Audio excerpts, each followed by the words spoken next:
Hi, welcome back. My name is Satu, and in this video I'm going to talk about argumentative writing.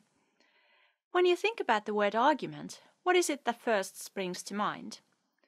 One definition of an argument is a heated and angry disagreement. Perhaps you know someone who is argumentative, and maybe you see this person as someone who enjoys confrontation and fails to see reason. But what does argument mean in an academic context? Arguing in an academic essay is very different from having an argument in the real world. In an essay, you are not engaging in a heated shouting match with another person. Instead, you are trying to convince your target reader of your position in a calm, considered, and rational way. But what does it mean exactly to write an argumentative essay rather than, say, a descriptive one? In descriptive writing, you merely present facts or background information. This kind of writing might be useful for setting the scene for the argument that you will present in an argumentative essay.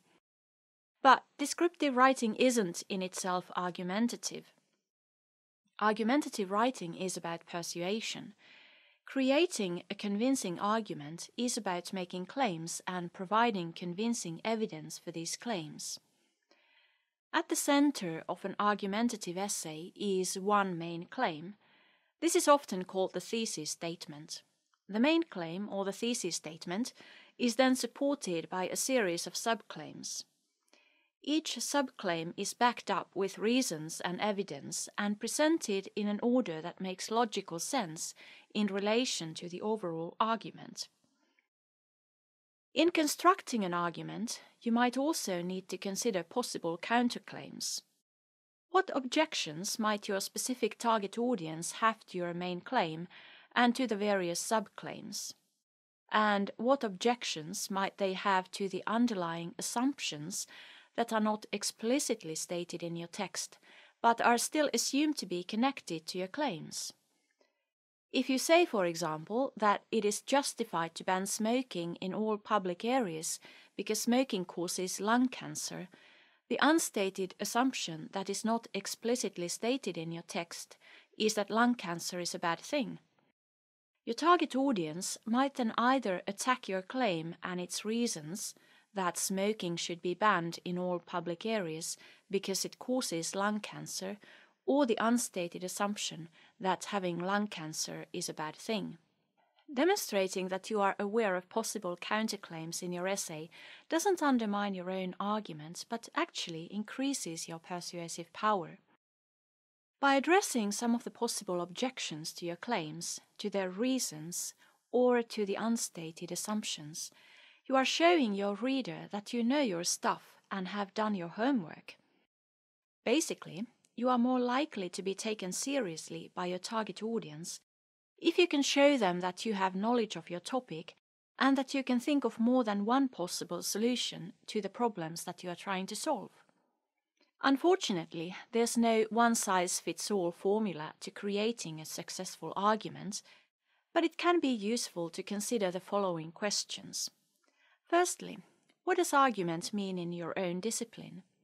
Secondly, what do you need to do to convince your target audience? What counts as convincing evidence? In many fields, evidence means facts, examples, summaries of research articles, statistics, and so on. But what kinds of facts, examples, and other types of evidence do you need?